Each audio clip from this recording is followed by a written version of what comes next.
Sir आइए जी, very quick. मैं पवन जी मैं आ रहा हूँ, आप ही के पास आ रहा हूँ जी। सर आ रहा हूँ। सबसे पहले किसान की बात। दरअसल हम लोगों ने किसान को ना इमोशनल भगवान बना के रख दिया।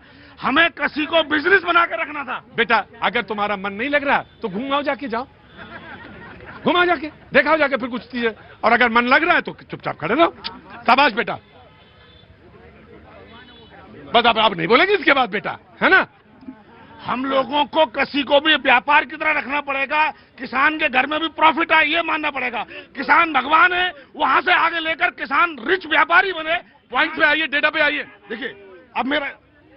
देखिए बात यह है कि अगर किसान के पास अगर सस्ता माल आएगा तो वो आगे बेचेगा। अगर इंपोर्ट कोई प्रोडक्ट हो रहा है, अगर क्वालिटी उससे इंप्रूव हो रही है, अगर हमारे पास टेक्नोलॉजी आ रही है, उस टेक्नोलॉजी से हमारी एग्रीकल्चर इंपोर्ट इंप्रूव हो रही है, अगर हमारी पर एकड़ प्रोडक्शन बढ़ रही है, मैं आपको बता ये क्लियर किया गया, मैं दे रहा हूं कि ना तो दूध पर, ना दूध पे डेयरी प्रोडक्ट्स पर, ना मसाले पर, ना दालों को लेकर, इन पर कोई भी टैरिफ को लेकर मार नहीं है। ये this is very clear and clear किया गया जी। वेरी क्लियर, अपनी बात करते कंप्लीट करिए। अब दूसरी बात मैं करता हूं टैरिफ की। 3% से 18% हुआ। हमें ये देखने की जरूरत है क्या वो हमारे लिए हुआ, वो पूरे विश्व के लिए हुआ। और ये टैरिफ का पेमेंट कर कौन रहा है? टैरिफ का पेमेंट अमेरिकन जनता कर रही है। अगर टैरिफ की पेमेंट अमेरिकन जनता कर रही है, चाहे चीन से सामान जाए, चाहे वियतनाम से जाए, चाहे इंडिया से जाए, अगर सबको 18-19 पेमेंट करना है तो अमेरिकन जनता को करना है। मैं थोड़ा सा उलझा मैं आ रहा हूं, थोड़ा उलझ गए जी। पहले पवन जी प्लीज, सवाल यह है, मेरा सीधा सा सवाल है। मैंने कहानी भी सुनी, मैंने बीजेपी का वर्जन भी सुना, मैंने समाजवादी पार्टी का वर्जन सुना, मैंने चार्टर्ड अकाउंटेंट का वर्जन सुना, उलझ गया थोड़ा। मैं ये जानना चाहता हूं, और ये जनता जो यहां खड़ी है वो ये जानना चाहती है कि स्ट्रेट डील से कितना नफा और कौन से ऐसे क्षेत्र हैं जहां पे मुझे लगता है कि अभी इस पे डाउट है और इस पे क्लियर होना चाहिए, और हमारा पॉइंट बिल्कुल क्लियरिटी के साथ सामने आना चाहिए। यह सवाल है। यह सवाल अगर आ जाए तो बस ठीक है, बल्ले बल्ले है। पहले देखिए, समझिए। हाँ जी, ये डील अस्थायी है। जो सारी चर्चाओं में ये डील अस्थायी है, अस्थायी है, इंटरिम है। इंटरिम है। इसमें पहले तो ये जान लीजिए कि इसमें चेंजेस की संभावना आगे बनी रहेगी। ये कांग्रेस की सरकार होती तो भी मैं यही कहता, और बीजेपी की सरकार है तो भी मैं यही कहता। सरकार भारत सरकार की है, ऐसे समझिए। ठीक है। अभी जैसे जैसे ये रोल आउट होगा, हाँ। अभी ये इसमें गुंजाइश है कि किसमें कहां हमें नफा होगा, चेंजेस की संभावना है जी। किसानों के लिए। जो जहां गुस्से में क्यों हैं लोग, इनसे ज्यादातर लोग जो बोल रहे हैं, इसमें से मुझे जो समझ में आया कि किसानों के लिए ज्यादा चिंता ये कर रहे हैं। इसमें मोटे मोटी चीजें जैसे मान लीजिए धान है, गेहूं है, सोया, ये सब मक्का है। ये ट्रेड, ये डील से बाहर है।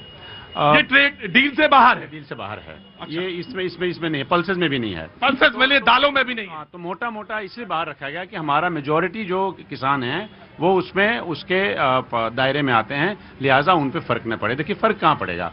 फर्क पड़ेगा जो फल पैदा कर रहे हैं, जो ड्राई फ्रूट्स पैदा कर रहे हैं, उसमें पड़ेगा। जैसे महाराष्ट्र में फर्क पड़ेगा, जैसे उत्तराखंड में फर्क पड़ेगा, जैसे जम्मू कश्मीर में फर्क पड़ेगा, हिमाचल में फर्क पड़ेगा। ये वो एरियाज हैं जो फ्रूट्स पैदा करते हैं, जिनको इसमें उसमें दबाव महसूस हो सकता है। तो जैसे एप्पल है, वो एक ऐसा एक एरिया आप कह सकते हैं। आप ये कह सकते हैं कि उन्होंने भी आपके लिए खोला है बहुत, तो आप क्यों नहीं खोलते? अब देखिए उनको क्यों फायदा होगा, हमें क्यों नुकसान होगा? मैं ये नहीं कहूंगा, लेकिन हम दबाव में रहेंगे। दबाव में इसलिए रहेंगे क्योंकि वहां किसान सब्सिडी पे चलता है। $40 बिलियन वहां किसानों को मिलती है सब्सिडी। वो हाई टेक्नोलॉजी इस्तेमाल करता है, वो स्केल पे काम करता है, वो मानसून पे निर्भर नहीं है, इसलिए वो हमसे आगे है। हम यहाँ MSP पे हैं, सब्सिडी यहाँ कम है, नहीं है या कम है, तो इसलिए किसान यहाँ पे। तो ये करके अगर सरकार कल को प्लान करती है कि साहब हम ये बात मान तो गए हैं, लेकिन हम अपने किसानों का जो उत्पाद है वो हम उसकी एक्सेस दिलाएंगे, अमेरिका में वहां तक पहुंचाया जाना चाहिए। तो उसके लिए जब अगर सिस्टम ठीक रहेगा तो हम कॉम्पिटिटिव रहेंगे, अगर सिस्टम ठीक नहीं रहेगा तो वहां पे दिक्कत पैदा होगी। राइट, ठीक जी। 5 सेकंड दे देंगे आपको, फिर समाजवादी को दे देंगे, फिर बीजेपी को देंगे। पवन भाई की बात को ही आगे बढ़ा रहा हूँ। सोयाबीन है पवन भाई, और ये हमारी चिंता का विषय है। मध्य प्रदेश, महाराष्ट्र, जहां सोयाबीन उत्पादन होता है, इसमें खेल क्या खेला है इन्होंने बोलने में? इन्होंने कहा कुछ अतिरिक्त, ये कुछ अतिरिक्त बोल के निकल गए। इन्होंने ये क्लियर नहीं किया कि वो अतिरिक्त में कौन कौन से गुड्स आते हैं। ये जब क्लियर हो जाएगा पवन भाई, तो आपको पता चलेगा कि इन्होंने किसानों के साथ कैसा छल किया। अभी गुप्ता जी कूद रहे थे बड़ी जोर से कि किसान और भगवान है। मैं तो पूछता हूं, जब मंत्री का बेटा भाजपा के मंत्री का बेटा थार चढ़ा रहा था किसानों पर, तब भगवान नहीं दिखा उस किसान में आपको? 700 से ज्यादा किसान मर गए, उसमें भगवान नहीं दिखा। आज भगवान दिखा। किसान भगवान है, अन्नदाता है। 140 करोड़ जनता किसान को भगवान मानती है। उस किसान की देन है कि हम और आप, ये दुनिया और देश चल रहा है। किसान को कभी हल्के मत लीजिएगा। और दूसरी बात मैं कहना चाहता हूं, आप बार बार टैरिफ की बात करते हो।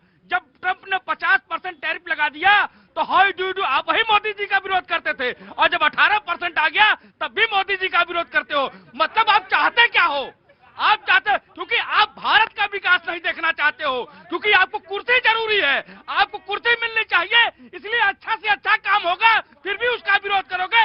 विरोध करके आप सत्ता में नहीं आ सकते हो। आप भारत में जो काम हो रहा है, भारत के विकास के रास्ते में चल करके तब आप सत्ता में आ सकते हो। मैं एक बात और कहना चाहूंगा कांग्रेस को, सारे विपक्षी दलों को, कम से कम इतना तो सोचिए मेरे देशवासियों और आप लोग कि राष्ट्र देश दुनिया उथल पुथल में चल रही है। आप देखिए एक दूसरे में हो रहा है, लेकिन भारत विकसित भारत की ओर आगे बढ़ रहा है। इस पर तो संतोष करके रखिए।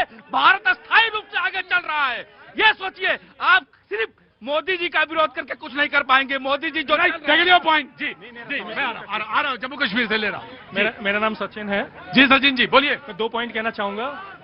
एक मिनट रुकिए। मैं 2 पॉइंट कहना चाहूंगा। मैं स्टूडेंट रहा हूं MBA फॉरेन ट्रेड में, Indian institute of foreign trade से, तो इकोनॉमिक्स की अच्छी खासी जानकारी, और पूर्व फौजी, मैं आपका स्वागत करता हूं। और पूर्व फौजी अधिकारी हूं, तो मैं बहुत स्वागत करता हूं आपका। तो कल की बात पे कहना चाहूंगा। कल जो ये मुद्दा उठा रहे थे, ये कह रहे थे कि मोदी जी ने, जब जनरल साहब ने बोला कि ये 5 किलोमीटर दूर आ गए हैं टैंक, क्या करे जाए, तो मोदी जी ने बोला जो उचित कार्रवाई करें। तो मुझे ये बताइए मोदी जी क्या बोलते हैं कि उस पहाड़ी पे ये एयर डिफेंस आर्टिलरी लगा दो, वहां पे जो है टैंक लगा दो, और या वहां पे आप जो है मैकेनाइज्ड इन्फेंट्री लगा दो या आर्टिलरी लगा दो।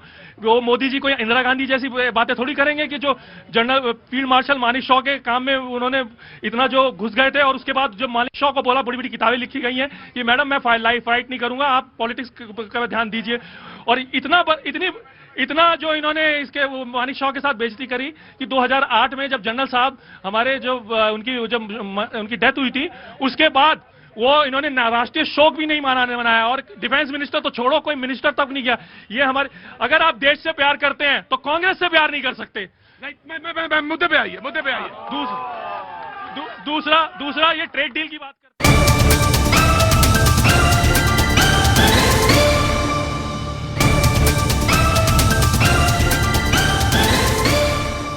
आज 9 साल हो रहे हैं और लगे हुए हैं। गौरव चौहान हमारे साथ हैं, कहते हैं वीर रस की कविता होनी चाहिए। इससे बड़ा वीर रस क्या है? हम कोशिश लगी हुई है, हार नहीं मान रहे हैं, हार नहीं मानेंगे। गिरती टोपी वाले ओ कामों में घोटाले ओ जनता को केवल ठगे हो, संसद से अक्सर भगे हो, घुसपैठियों के सगे हो, दिन में भी लगने लगे हो, सोए